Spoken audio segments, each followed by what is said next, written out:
Next lecture लेके आ गए हम, जो हम आप लोगों को पिछले लेक्चर में बताए थे कि ये जो मटेरियल है, ये सब मटेरियल का रिक्वायरमेंट होता है किस में, फोटोसिंथेसिस में। कौन कौन सा मटेरियल, तो 4 मटेरियल, वाटर, CO2, सनलाइट और क्लोरोफिल। ये मटेरियल इतना ज़्यादा नेसेसरी है, जैसे हम लोग जो मैगी बनाते हैं तो ध्यान रखिएगा, गैस, वाटर, मसाला, ये सब कितना मैगी इंपॉर्टेंट है। अगर मान लीजिए कोई बोले कि उसमें से गैस हटा दीजिए, कभी मैगी बन पाएगा? कोई बोला कि नहीं पानी हटा दीजिए मैगी बन पाएगा? कोई बोला मैगी ही हटा दीजिए, बन पाएगा नहीं। तो ये 4 का 4 मटेरियल जो है इसमें, ये बहुत इंपॉर्टेंट है। अगर इस चारों में से किसी एक को निकाल दिया जाए तो पूछेगा क्या फोटोसिंथेसिस हो पाएगा? तो बिल्कुल भी नहीं हो पाएगा। पूछेगा वाटर नहीं रहेगा तो फोटोसिंथेसिस होगा? बिल्कुल भी नहीं होगा। CO2 यानी कार्बन डाइऑक्साइड नहीं रहेगा तो फोटोसिंथेसिस होगा? बिल्कुल भी नहीं होगा। वहीं बात करेगा आपका सनलाइट नहीं रहेगा तो फोटोसिंथेसिस होगा? तो बिल्कुल भी नहीं होगा। वहीं बात करेगा अगर क्लोरोफिल नहीं रहेगा तो फोटोसिंथेसिस होगा? तो बिल्कुल भी नहीं होगा। तो यानी 4 मटेरियल जो होता है ये नेसेसरी है, जिसको हम लोग कंपलसरी मटेरियल बोलते हैं फॉर फोटोसिंथेसिस। कोई दिक्कत? अब ये भी बता दिया कि ये चारों मटेरियल को यूज करके जो प्लांट है वो प्लांट क्या चीज़ का फॉर्मेशन करता है? तो प्लांट फॉर्मेशन करता है ग्लूकोज का। इसको ध्यान रखिएगा, ये बोर्ड में इसका फार्मूला पूछा जाता है। ग्लूकोज का फार्मूला क्या होता है? C6H12O6। बिहार बोर्ड में बहुत ज़्यादा ही पूछा जाता है, अरे जितना CBSE सेंट्रल बोर्ड भी होता है उसमें भी पूछा जाता है। ध्यान रखिए, अब हम लोग एक एक करके पढ़ेंगे। और ये फोटोसिंथेसिस जो होता है कहाँ पे होता है? तो लीफ के अंदर होता है। कहाँ पे? लीफ के अंदर। कोई दिक्कत? अभी इतना मटेरियल तो यूज हो गया मेरा, चलिए ठीक है, आगे बढ़ते हैं कि जो मटेरियल है ये जो यूज होता है तो इससे हमको ग्लूकोज बन जाता है। लेकिन ये काम कहाँ पे होता है? तो ये काम होता है लीफ के अंदर। प्लांट का जो लीफ होता है उसके अंदर भी हो जाता है। जनरली स्टेम के अंदर होता है, कुछ प्लांट है जिसके स्टेम के अंदर भी होता है। क्योंकि जैसे मान लीजिए एक प्लांट है कैक्टस अपुन्सिया, जिसको नागफनी बोलते हैं, उसके लीफ में कांटा वाटा रहता है, तो उसमें तो लीफ होता ही नहीं है, उसके स्टेम में कांटा रहता है। लीफ जो होता है चेंज हो गया रहता है स्टेम में, तो उसके स्टेम में फोटोसिंथेसिस हो जाता है। जो प्लांट अभी छोटा रहता है उसमें लीफ नहीं आया रहता है, तो उसमें भी फोटोसिंथेसिस होता है। तो उसमें क्या होता है? उसमें स्टेम में होता है। कोई दिक्कत? तो अब एक एक मटेरियल को हम लोग क्या करेंगे, यहाँ पे स्टडी करेंगे। तो पहला मेरा हेडिंग बनाते हैं कि पहला हेडिंग मेरा क्या रहेगा? तो पहला मेरा हेडिंग है वाटर। इसका फॉर्मूला क्या होता है? H2O। अब देखिए ये जो वाटर है, अब इस वाटर को प्लांट कहाँ से एब्जॉर्ब करते हैं? तो ध्यान रखिएगा, यहाँ पे थोड़ा समझ लीजिए। प्लांट जो होता है, ये मान लीजिए ग्राउंड है मेरा। अब प्लांट जो होता है, इसमें प्लांट का कुछ पार्ट जो होता है ये ग्राउंड के ऊपर रहता है, और कुछ पार्ट क्या होता है ग्राउंड के नीचे में रहता है। इसे मान लीजिए ये लीफ है,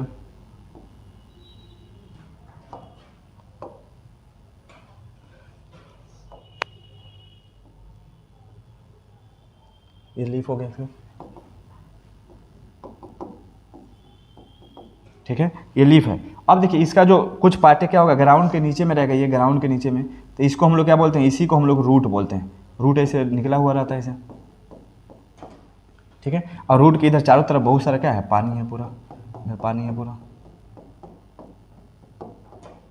अब इस प्लांट के इस रूट में जो सेल होता है, रूट का जो सेल होता है, अब रूट क्या कर, जो सेल है क्या करेगा? इस पानी को एब्जॉर्ब करेगा। जो इसके आसपास में जो ज़मीन में मिट्टी में जो पानी है उस पानी को एब्जॉर्ब करेगा, और एब्जॉर्ब करने के बाद ये पानी को कहाँ पे ट्रांसपोर्ट कर देगा? पानी को एब्जॉर्ब करता है, और एब्जॉर्ब करने के बाद इसको ट्रांसपोर्ट कहाँ पे कर देगा? इस लीफ के पास ट्रांसपोर्ट कर देगा।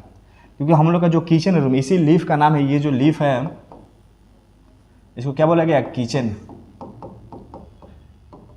इसको किचन रूम बोला गया। तो किचन देखिए, हम लोग का भी जो किचन रूम होता है नॉर्मल लाइफ में, तो जो भी चीज़ मटेरियल जैसे आलू प्याज ये सब आदमी किचन में ही रख देता है, क्योंकि खाना भी बनना है।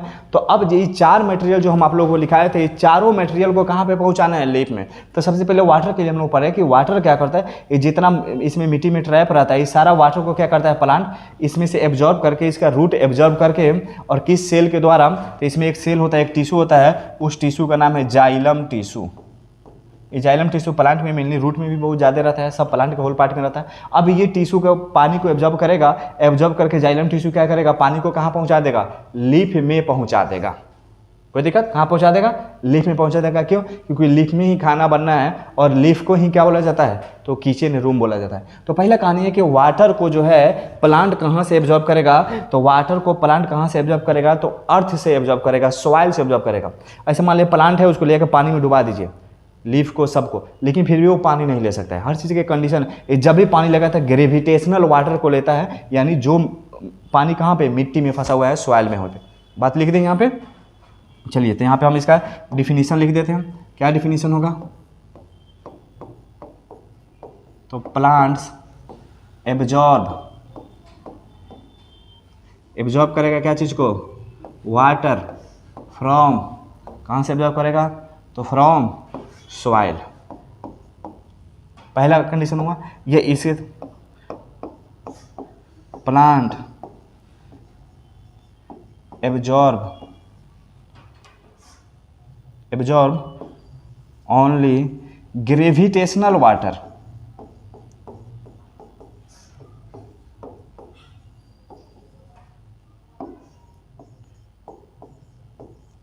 किसको एब्जॉर्ब करेगा? तो ग्रेविटेशनल वाटर, मतलब वैसा वाटर जो उसको ग्रेविटी का अर्थ क्या क्या वो पकड़े हुआ है, उसी वाटर को एब्जॉर्ब करेगा। कोई दिक्कत? और एब्जॉर्ब करके पानी को कहाँ पे पहुँचा दिया जाएगा? तो जाइलम टिश्यू के थ्रू उसको कहाँ पे पहुँचाया जाएगा? लीफ तक पहुँचाया जाएगा। कोई दिक्कत? तो जाइलम का काम क्या है कि पानी को रूट से पकड़ के कहाँ तक पहुँचाएगा? लीफ तक। आगे लिखते हैं इस बात को, किधर? इधर नहीं लिखते हैं। जाइलम टिश्यू क्या करेगा? पानी का ट्रांसपोर्ट करेगा। ट्रांसपोर्ट क्या चीज़ का? तो वाटर कहाँ से कहाँ तक? ये बात याद रखना, पूछा जाता है। From root to leaf. Leaf से लेकर के, रूट से लेकर के लीफ तक पहुंचाएगा कौन? Xylem tissue. सिर्फ वाटर ही नहीं जाता है, अगर वाटर में कोई भी चीज़ डिजॉल्व मटेरियल रहेगा जो वाटर में घुल गया, तो वाटर जैसे हम लोग शरबत बनाते हैं तो जहाँ जहाँ शरबत लेके जाएंगे साथ में चीनी भी जाएगा, पानी भी जाएगा, ग्लूकोज भी जाएगा। समझ में आया? तो जितना चीज़ उसमें घुल गया साथ में जाएगा। तो यहाँ पे water and water dissolve material, ध्यान रखिएगा, डिजॉल्व सब्सटेंस या मटेरियल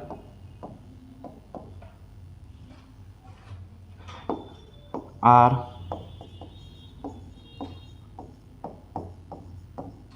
ट्रांसपोर्टेड किधर जाएगा? तो थ्रू जाइलम। याद रखिएगा, जाइलम को याद रखने का क्या तरीका है? तो ये जो जाइलम है, तो ज से जाइलम और ज से जल, ये किसको कैरी करेगा? तो ज से जाइलम और ज से जल। जल मतलब होता है पानी, तो पानी को करेगा, और पानी में जितना घुला हुआ चीज़ रहेगा वो भी चल जाएगा। तो पहला हम लोग पढ़ लिए कि पहला क्या था मेरा, कि वाटर का ट्रांसपोर्ट कैसे होता है। दूसरा देखिए, दूसरा हम लोग को क्या पढ़ना है? दूसरा जो है मेरा सेकेंड जो हम लोग का था 2 नंबर, इसमें क्या था? Carbon dioxide.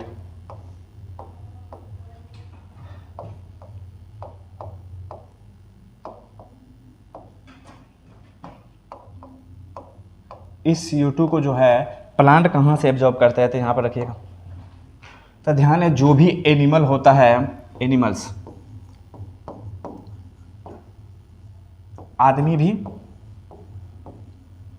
ह्यूमन भी, ये सब जब सांस छोड़ता है, जैसे हम लोग जो सांस छोड़ते हैं, तो सांस छोड़ने में क्या चीज़ छोड़ता है? कार्बन डाइऑक्साइड छोड़ता है। और कार्बन डाइऑक्साइड को किसी कंटेनर में पैक नहीं करता है, इस कार्बन डाइऑक्साइड को ऐसे छोड़ देता है एटमॉस्फेयर में। तो हमारा जो एटमॉस्फेयर है उसमें किसका अमाउंट बढ़ने लगता है?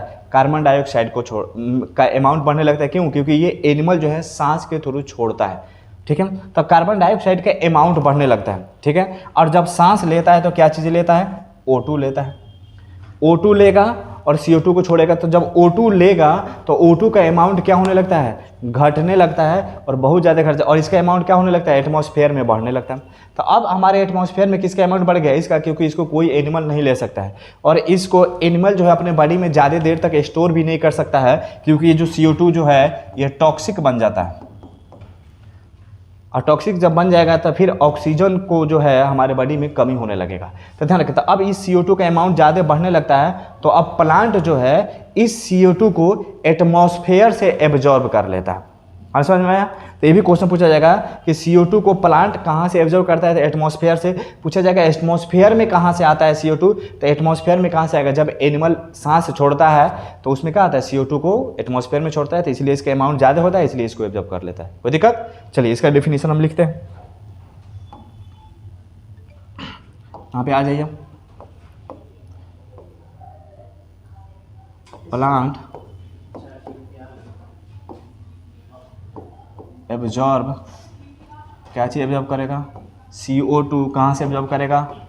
तो फ्रॉम एटमॉस्फेयर।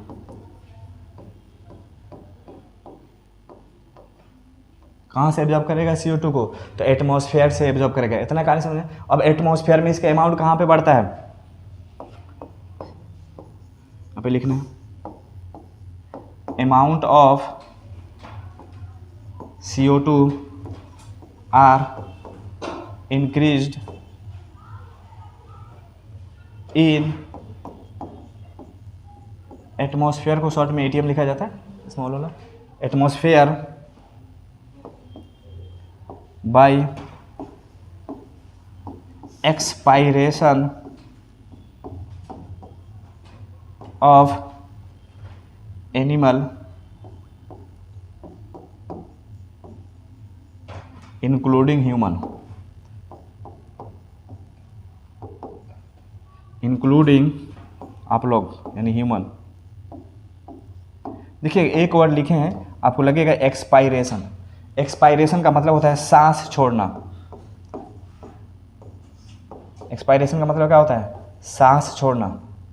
ठीक है, तो जब आदमी सांस छोड़ेगा तो वो क्या करेगा? ये छोड़ेगा। इतना कहानी समझ में आ गया। अगला कहानी मेरा क्या था?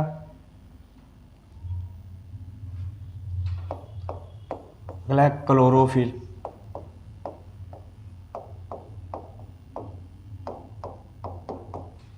अब ये जो क्लोरोफिल है, ये क्लोरोफिल कहाँ रहता है? तो प्लांट के अंदर रहता है। It is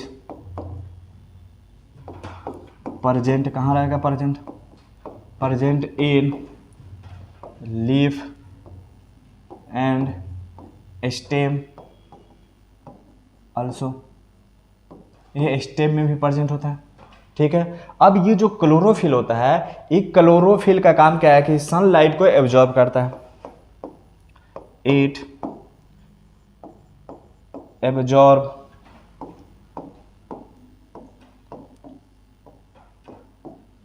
sunlight. किसको एब्जॉर्ब करता है? तो सनलाइट को एब्जॉर्ब करता है। और सनलाइट से मेनली किस कलर को? ग्रीन कलर को। इट एब्जॉर्ब ग्रीन कलर, कहाँ से? तो फ्रॉम सनलाइट। जो सनलाइट होता है उस सनलाइट से किस कलर को एब्जॉर्ब करता है? ग्रीन कलर को एब्जॉर्ब करता है। कोई देखा? तो अब यहाँ पे क्लोरोफिल का भी बात हम बता दिए। क्लोरोफिल क्या करता है? सनलाइट को एब्जॉर्ब करता है। और सनलाइट का भी बता दिए कि सनलाइट से किसको हमको जरूरत होता है? सिर्फ ग्रीन कलर को ही जरूरत होता है और ग्रीन कलर को ही एब्जॉर्ब किया जाता है। तो सनलाइट का भी यहाँ पे काम चल गया, अलग से हेडिंग नहीं डला है, यहाँ पे हम बता दिए। ठीक है, तो ये जो मेरा क्लोरोफिल, CO2, सनलाइट और वाटर, ये सब का फंक्शन हम बता दिए। ठीक है, अब अगला जो नेक्स्ट लेक्चर में हम लेके आएंगे कि ये सब का यूज कहाँ से होता है, ये सब का एब्जॉर्बेशन कहाँ से होता है। अब अगले लेक्चर में हम बताएंगे फोटोसिंथेटिक रिएक्शन क्या होता है, इसका इक्वेशन क्या होगा, जो बहुत इंपॉर्टेंट है। और नेक्स्ट लेक्चर में आप लोग याद रखिएगा, नेक्स्ट लेक्चर पढ़ने से पहले इस लेक्चर को आप लोग क्या कीजिएगा? कंप्लीट करके बैठिएगा, क्योंकि वहाँ पे हम सिर्फ रिएक्शन बताएंगे, इसका रिवीजन नहीं कराएंगे। चलिए ठीक है, जय हिंद।